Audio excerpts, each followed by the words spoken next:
The new season is officially here, and these are just some of the insane tricks that you are about to learn. December is going to be absolutely crazy, so if you like this video, then be sure to subscribe because it is free and you can always change your mind.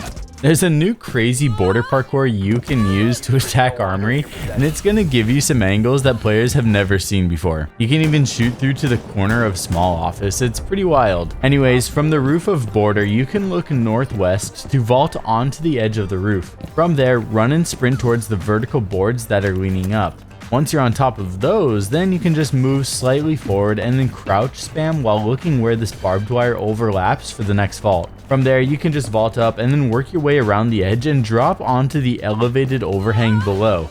This parkour isn't gonna be for everyone, and it's not everyone's cup of tea because you are gonna need to get revived with Finka and be low HP for the rest of the round. But this is literally why I play Siege. I just like hitting dumb things that are fun, and this checks all the right boxes for me. So if you like this one too, let me know.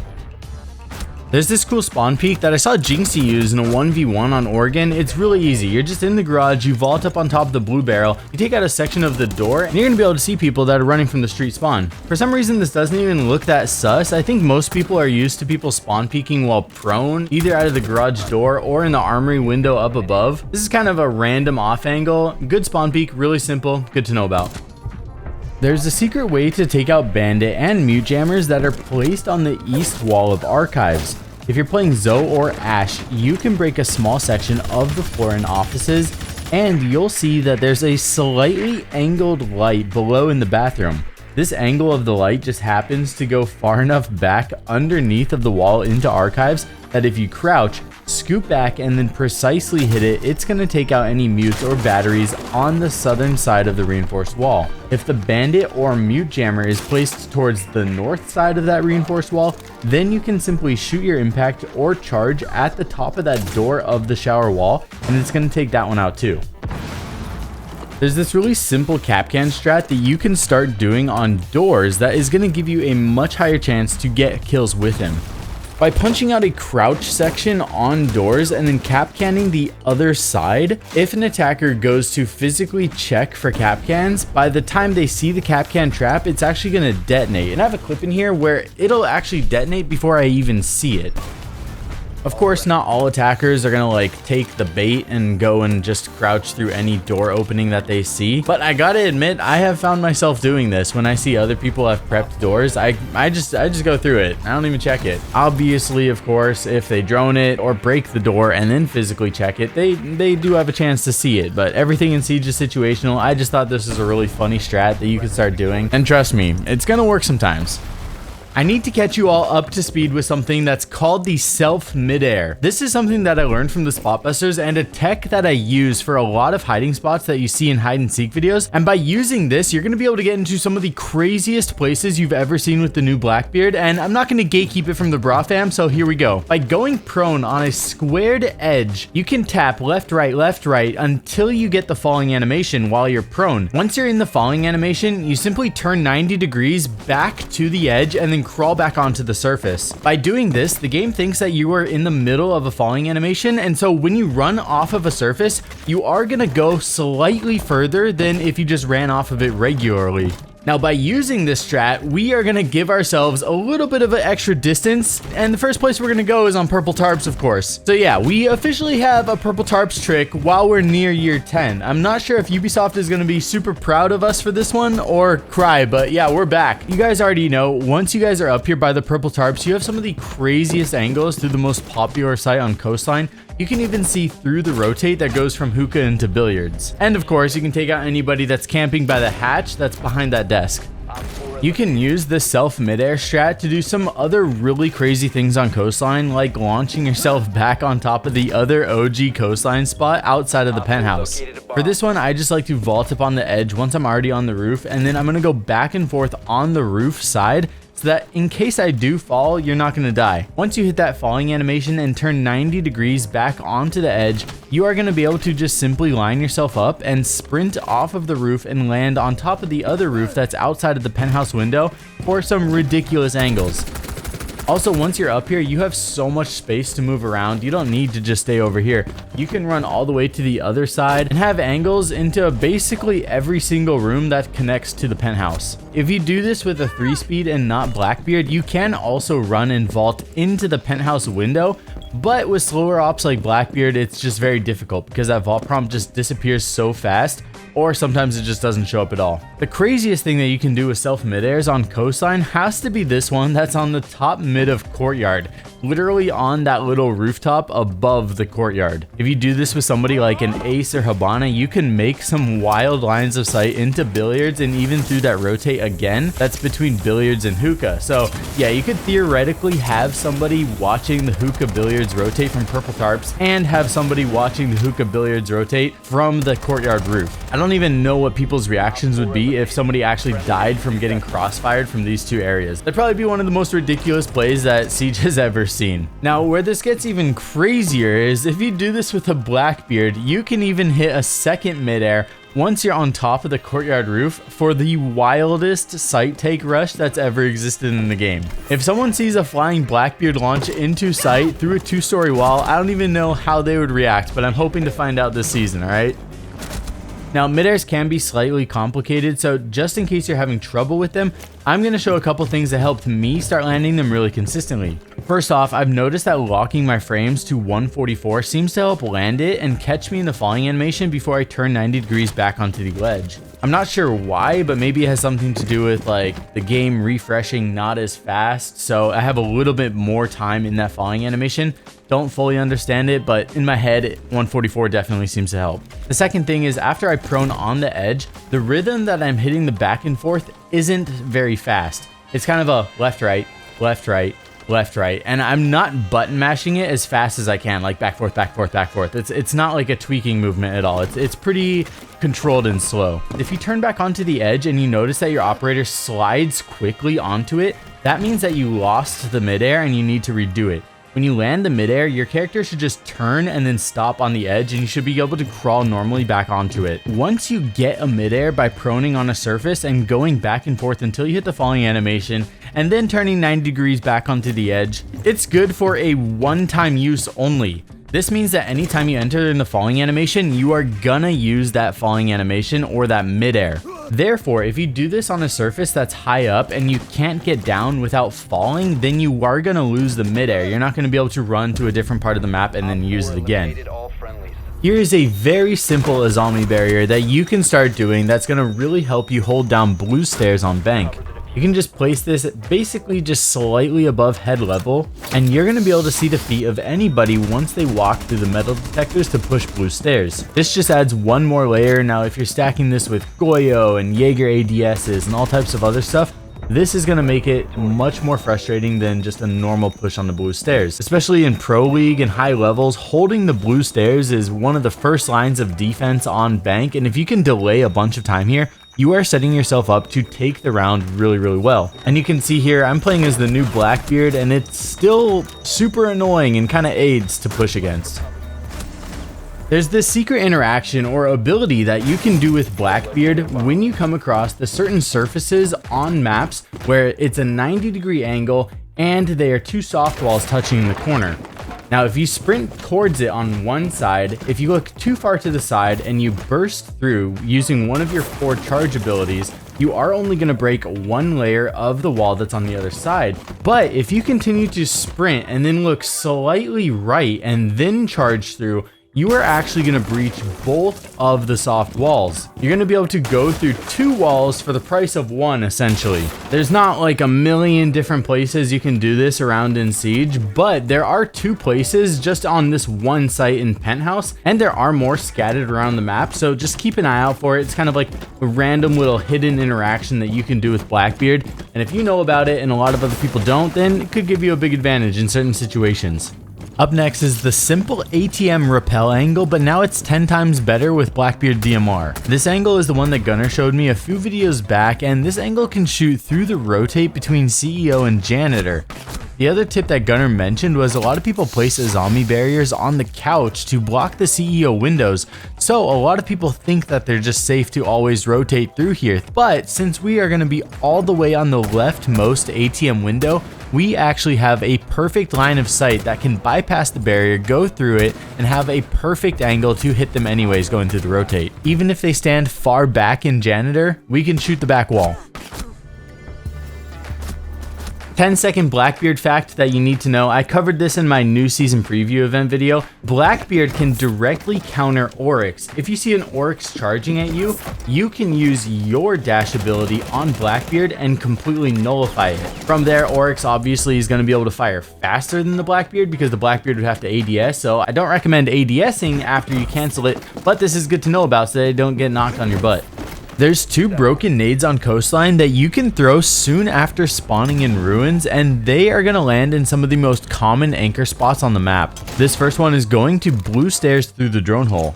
Just look for this joint in the floor and then look between the 4 mostly cleaned off stone tiles. From there, you're going to turn right and then look top right of the center of this potato looking cloud. Again, it's center of this potato looking cloud, but just top right of the center. You can toss your drone up to make sure it's in line with that drone hole, but when you do throw your grenade, you are going to need to make sure you take 2 steps forward before letting it go. The grenade is going to land on the metal opening of the drone hole and roll down to the middle of blue stairs, detonating within a second of landing. The second nade is even easier than that one, and it's going to be going through the drone hole above Aqua and land behind the counter. Sprint into the northwest corner outside of the window, and then you're going to look at the top left corner of this 3rd design in the roof. From there, you will just take your crosshairs up into the clouds, and you're going to see this very faint small cloud that's just a little bit bigger than your crosshair. You can literally just place your crosshair on that little dot of a cloud, and from there you can simply stand still and throw your grenade for a perfect landing every single time. You guys already know we can't even cook grenades, and so these far grenade throws are even better because people are going to have such a small reaction time. They literally have like 1 second to get out of there. New Blackbeard has grenades, and there just happens to be this crazy pendant grenade cook on Villa that can take out 2 bomb sites from the safety of your repel. From the stable yard spawn, you can rappel up on the 1-story roof section and push yourself all the way to the top right. From there, I was just lining up my exit rappel icon with the second edge down on that chimney looking thing on the left. There's not too many distinct like clouds here or anything, so we're not doing the usual cloud lineup, but once you do give this a test in a custom game, you can choose your favorite way to line it up too, because you could also use the compass, the ping icon, or any of the other icons that are on screen and just line it up with something distinctive on the building that you'll remember. I'm also on an 87 FOV, so your lineup could be a few pixels off and slightly different depending on your settings. But once you do give it a few practice throws and customs, you can either nade statuary, or you could even throw both grenades, break the statuary floor with 1, and then have that second nade drop into the dining room bomb site below. There's a crazy OP shield that you can start using kind of by pillar and boiler room at the bottom of tower stairs. We're going to be making our own pixel and shooting through 2 soft walls to take out anybody that's in bunker by the blue barrels. Most people think that they're going to be safe head glitching on these blue barrels here, but as you can see, we're going to use 2 pixels and fry them. Now, if you want an even smaller angle than that, you can actually just place your shield slightly more forward, and then you're going to be able to just shoot out the wall. It might look like a big gap between the actual like wooden part of the corner of the wall and where the shield is placed, but since we're looking at it from like a southeast angle, this is a crazy tiny pixel that's going straight to head level on the barrels. Obviously, if they're doing a tower take, you're gonna need to get out of there because you're gonna get fried, but if not, if they're doing a bunker push, this is a really good one to hold for the first like 20-30 seconds of a round. There's this wild C4 that exists on layer that involves using all 3 floors, a jump out, and some good timing, but it actually has a high success rate and it's really easy to do. While you're defending master office on layer, there's this big wall that attackers like to push because it's connected straight to the outside. What we're going to be doing is going below and prepping 2 windows. The first is the armory window, which is the one that you're going to be jumping out of, and the second window that you're going to prep is actually the filtration window in the basement. This is the window that we're going to jump back into instantly after we jump out the first time. If any attacker goes outside of this wall to breach or prone and drone, they're going to be in the perfect spot to catch your C4, and a good tip here is to hold your C4 out already before you vault. You can still vault out of windows while holding a C4 out, so take advantage of that tactic and jump out, slightly turn to the right, toss it up to the floor above, smack the attacker in the back of the head with the C4, and then jump back in that basement window that you prepped earlier. Makes for one of the best kill cams of all time. With Operation Collision Point, we do have the option to pre-toggle off sense projector lights before you even throw it. So taking that idea, Pendant showed me this really cool and really simple lineup that we can use for a ton of pushes on Oregon. From the construction spawn, if you kind of just push yourself into this corner, you're gonna notice yourself get caught.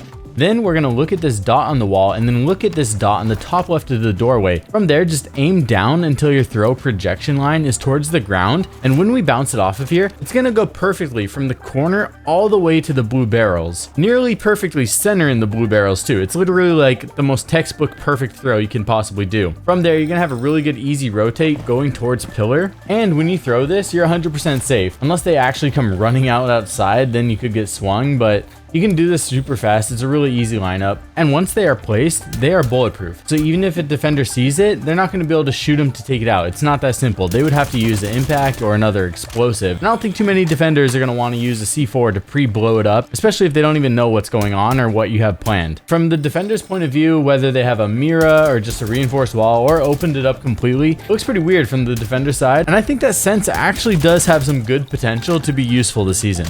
In Master Bedroom on Oregon, there's this really underrated vault cam that you can do, and this kind of doubles because people are going to think that you're just using this as an angle to watch main door, which you can do. But what we're actually doing is breaking a tiny spot in the floor and then going below, and we're going to drop a vault cam up underneath the sheets. Once this vault cam is placed here, you're gonna have views on the balcony door. Anybody that's going in to walk in, you're gonna be able to do pre-placed C4s. If nobody's even pushing the balcony, you can come back in here, watch the main entrance walk in. Just so much intel. You'll be able to use it for sound cues late in the round. You can hear people walking around trophy.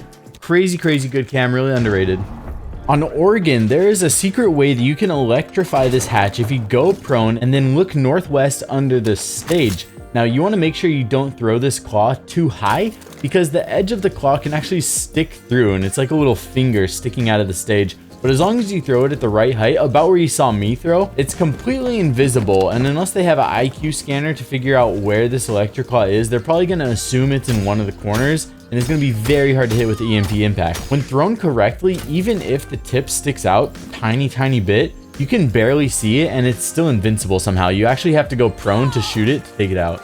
There's a secret Cade Claw on layer that you can place after you reinforce the reception hatch. You can actually angle your electric claw, and once you see that it's vertical deep inside of the bottom of the silo thing, it's gonna actually still reach the hatch. It's gonna take a little bit of like slight adjustments and stuff. Just make sure that when you throw it, it's straight up and down. Once it's straight up and down, you're gonna see that it actually goes even further into the silo. It's crazy hard to spot. It's not wall bangable. They're gonna either have to prone here to shoot it or they're gonna have to EMP it.